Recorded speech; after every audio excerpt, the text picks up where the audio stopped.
बिहार के सभी शिक्षक भाइयों, शिक्षिका बहनों, शिक्षा प्रेमियों, आप सभी को सादर प्रणाम, नमस्कार। साथियों, इधर विगत कुछ दिनों से लगातार सोशल मीडिया से हम दूर थे।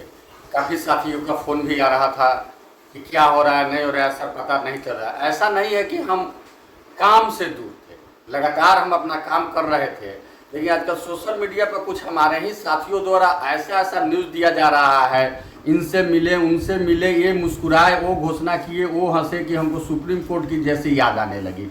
इसीलिए हमने सोशल मीडिया से थोड़ा सा दूरी बना करके अपना काम जारी रखा, लेकिन उसकी जानकारी देना भी मुझे ज़रूरी लग रहा है कि इस बीच में हमने क्या किया। साथियों, लगातार जब हम लोग की लड़ाई चलती आ रही थी तो विगत कुछ दिनों से एक पैटर्न बन गया था कि पेमेंट हम लोग को समय पर मिल रहा था, लेकिन इस बार मार्च, अप्रैल, मई 3 माह का पेमेंट नियोजित शिक्षकों का बंद था। अभी अलॉटमेंट आया है। मैं एक बात बता दूं कि वह अलॉटमेंट बड़ी मेहनत के बाद आया है। उसके लिए हमने प्राइमरी डायरेक्टर से भी मिला था, प्रधान सचिव महोदय से भी मिला था, लेकिन जो टेक्निकल बात था वो बता दे रहे हैं, नहीं तो अगला बार फिर पेमेंट बंद हो जाएगा और नहीं मिलेगा। वो होता है SCTC।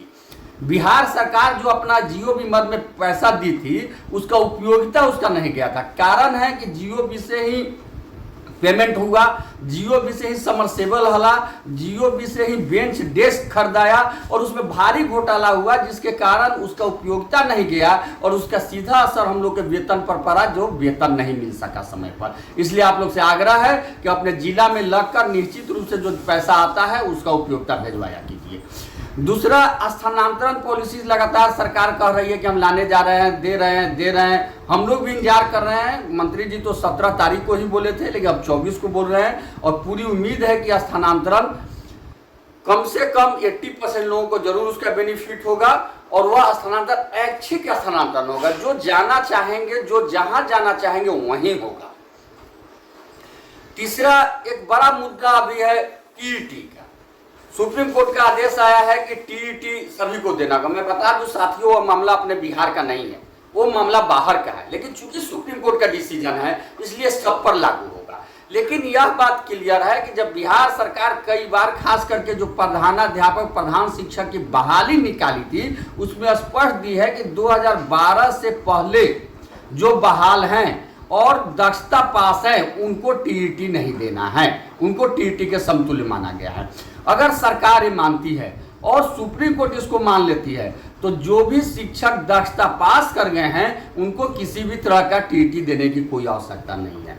अगर सुप्रीम कोर्ट नहीं मानती है, सरकार इसको अभी नहीं मानती है, सरकार इस पर कोई अलग डिसीजन लेती है, नियम बनाती है, तो हम लोग इसको लेकर के सुप्रीम कोर्ट जाएंगे और सुप्रीम कोर्ट को ये बताएंगे कि हम लोग दक्षता पास है और दक्षता इक्विवेलेंट है।